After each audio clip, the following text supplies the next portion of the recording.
안녕하십니까, 박사호입니다. 보시는 화면은 타이완의 최고 명문대인 국립타이완대학 캠퍼스입니다. 이 대학 역사학과가 신축년 축하 메시지를 내놨는데 아주 명문입니다. 청나라 혁대 황제의 묘호를 나열했습니다. 청태조 누르하치와 태종 황타지를 제외하고 3대 순치제부터 시작합니다.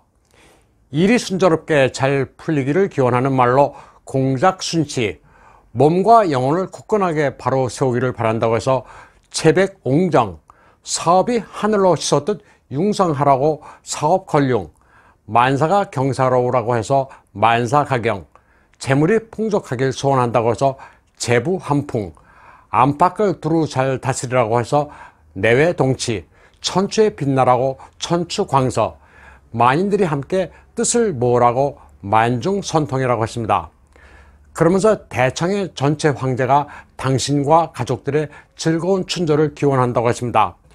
저는 중국어로 된 신년 인사 가운데 이처럼 쉬우면서도 재치 있는 문장을 본 적이 없습니다. 한국의 서울대 교수들이 내놓는 올해 사자성어보다 덜 현학적이면서 직관적인 것 같습니다. 전 세계적인 팬데믹의 공포에도 불구하고 타이완의 분위기는 활기찬 편입니다. 중국어로 손은 뉴라고 하는데 굳세다, 대단하다는 의미와 함께 힘써 판을 뒤집는다는 동사의 뜻도 있습니다. 다들 신축년 소외해에 불운을 힘차게 극복하고 복된 해로 만들자는 희망을 되새겼습니다. 우전건곤, 하늘과 땅을 뒤집는다는 신년 효도 인상적입니다. 최근 병원과 관련된 집단 감염도 발생했지만 국민들은 새해 가족 친지를 만나는데 전혀 제약이 없었습니다. 타이완 보건당국은 마스크 착용과 개인 위생을 권고했을 뿐 국민들의 자유를 전혀 속박하지 않았습니다. 신년 첫날 음식점도 사람들로 넘쳐났고 거리는 새해 맞이에 화려함이 빛났습니다. 2380만 인구의 타이완은 우한 폐렴 발생 초기부터 철저하게 중국으로부터의 유입을 통제한 결과 세계 최고의 방역 선진국이라는 칭송을 받고 있습니다. 2월 10일까지 935명의 환자 발생에 사망자는 9명에 불과합니다. 중공에서는 새해 첫날부터 전통 문화의 부흥을 내세우고 있습니다. 빈 껍데기에 불과한 공산주의 사상만으로는 민심을 다스리기가 곤란하다는 현실적인 판단 때문입니다. 사실 1년 전에도 나온 건데 중공의 매체들은 중공중앙국무원의 중대국책은 2025년까지 전통 문화를 전면 부흥하는 것이라고 보도했습니다.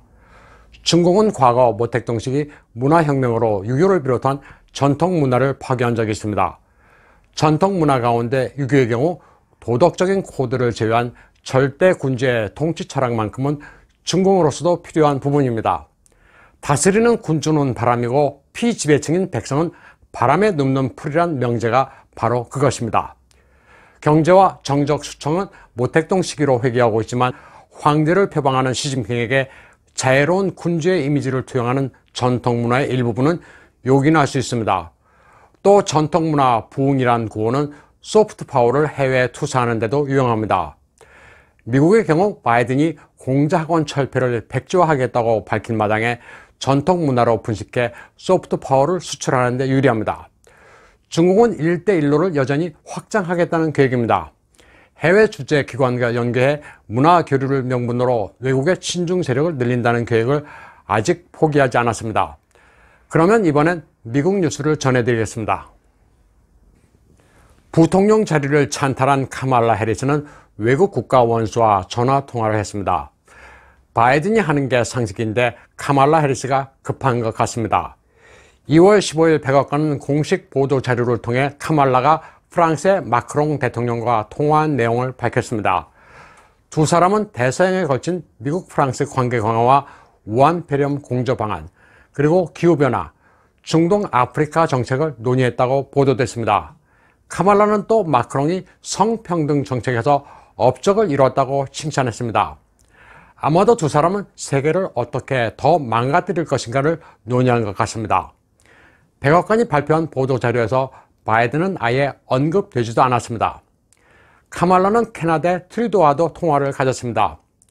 이 두 사람의 통화를 봐도 카말라 해리스가 미국 대통령입니다. 역시 우한 폐렴 대응 공조와 기후변화, 에너지 안보 문제를 이야기했습니다.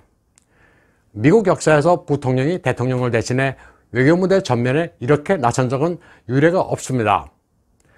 바이든은 허수아비입니다. 그는 말실수인지 속내인지 모르겠지만 자신은 과도 시기의 대통령이라고 말한 적도 있습니다. 트럼프는 바이든의 정책을 아메리카 라스트라고 질책한 바 있는데 카말라도 이를 그대로 답습하고 있습니다. 그런데 바이든이 취임한 지 얼마 안 된 시점에 본격적인 수렴 청정이 시작됐습니다. 트럼프는 일찍이 카말라 해리스를 버니 샌더스보다 훨씬 더한 공산주의자로 평가하기도 했습니다. 카말라 해리스의 부모 역시 골수 공산주의자입니다. 1960년대 그의 부모는 흑인 조직에서 활약했습니다. 카말라의 부모가 활약한 조직은 블랙팬더 파티로 쿠바의 공산주의자 체게바라와 모택동을 영웅으로 떠받드는 극좌파 흑인 단체입니다.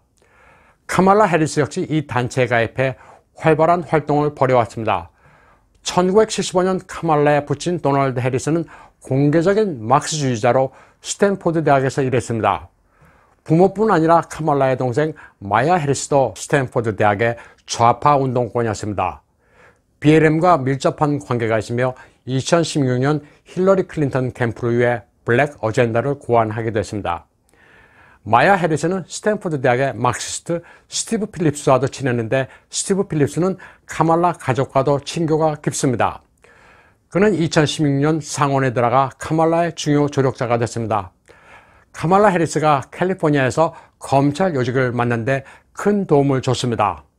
공산주의 가정에서 자란 카말라 해리스는 남자친구도 극좌파였습니다. 30살 때 환갑의 남자친구와 사귀었습니다. 캘리포니아 민주당 지도자로 나중에 샌프란시스코 시장이 된 윌리 브라운이었습니다. 윌리 브라운은 무명의 변호사였던 카말라의 성장을 크게 도왔습니다. 윌리 브라운 역시 극좌파로 샌프란시스코에서는 중국 공산당의 맹우로 널리 알려져 있습니다. 카말라 해리스는 극좌 인종주의 활동가인 라티파 시몬을 고용해 대학을 마치도록 돕기도 했습니다. 라티파 시몬은 카말라가 지원하는 모택동주의 성향의 친중국 공산당 조직 레프트 루츠와 연계된 단결 혁명운동의 멤버였습니다. 카말라 해리스에 외질려 미나 해리스도 무리를 일으키고 있습니다. 미나 해리스는 인도에서 발생한 농업개혁법에 반대하는 대규모 시위를 응원하는 입장을 밝혔다가 인도 민족주의자들의 분노를 산 적이 있습니다. 미 국무부가 모디 총리의 개혁안을 지지한다고 했는데 카말라의 진료가 엉뚱한 짓을 하는 바람에 미국의 입장이 곤란해졌습니다. 그런가 하면 모디 총리가 독재자이며 민주주의를 위협하고 있다는 인도 반치제 인사의 트위터를 공유해 말썽을 빚었습니다. 카말라의 외질려라는 것 때문에 유명해진 미나 해리스는 카말라의 이름을 팔아 사업을 대대적으로 벌이고 있습니다. 피노모널이라는 브랜드를 만들어 티셔츠를 파는 의류회사 헤드폰, 아동 도서 시장에 진출해 큰 돈을 벌었습니다. 해리스란 이름이 같기 때문에 대박이었습니다. NBC, ABC 같은 주류 매체와 잡지에 출연하기도 했습니다. 또 앰비셔스 걸, 카말라와 마야의 빅 아이디어란 동화책도 냈습니다. 티셔츠에는 카말라 해리스의 얼굴을 그려 불티나게 팔았습니다. 또 카말라 해리스의 성공을 축하하는 영상을 제작하는 프로덕션도 차렸습니다. 취임하기 전부터 숙모를 팔아 돈을 버는 데 대한 일반인들의 분노가 높아지자 카말라 해리스는 자기 얼굴을 팔아 장사를 하지 말라고 미나에게 경고했습니다. 미나 해리스는 카말라의 취임식에 가기 위해 개인 여객기 협찬도 받은 것으로 알려졌습니다. 안팎으로 말썽을 일으키자 백악관이 나서서 더 이상 카말라의 냄새를 풍기는 개인 사업을 하지 말라고 경고했습니다. 미국의 여러 매체들도 좌우 구분 없이 미나의 이런 행위는 현행 윤리법에 저촉된다고 보도하고 있습니다. 카말라 해리스의 현 남편인 덕 M. 호프도 중공과 사업상 간접적으로 얽혀있다고 봐야 합니다. 그는 2017년부터 DLA 파이퍼란 국제 로펌에서 일해왔습니다. 전 세계에 지부가 있는 DLA 파이퍼는 서울, 중구, 을지로에 있는 한국 브랜치에도 5명의 변호사를 고용하고 있습니다. DLA 파이퍼는 특히 중공에서 30년 동안 사업을 해왔으며 총 고용 인원이 120명이나 됩니다. 중공에서는 1대1로와 관련된 법률 자문을 해주고 있으며 이를 로펌의 성공 사례로 내세우고 있습니다. 역시 중공의 관시 문화로 도움이 될 만한 이들을 고용하고 있습니다. 홍콩 소송 문제 담당자는 2013년 전국 정협위원이었으며 2019년 정협 상임위원이 된 양따밍이란 이를 배치하고 있습니다. 또 고위 자문역으로는 중공국제무역중재위원회 부비서장을 지냈던 짜오징이라는 이를 고용하고 있습니다. 그리고 류웨이라는 이는 중공중앙과 지방, 신화사 홍콩지에서 요직을 맡은 적이 있으며 현직 섬사성 정협위원을 겸하고 있습니다. 이 로펌은 당연히 중공의 이익을 위해 봉사한다고 봐야 합니다.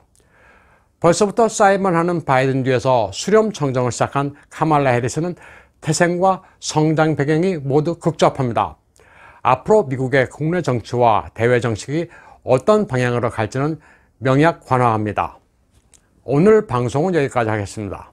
시청해주신 여러분 감사합니다.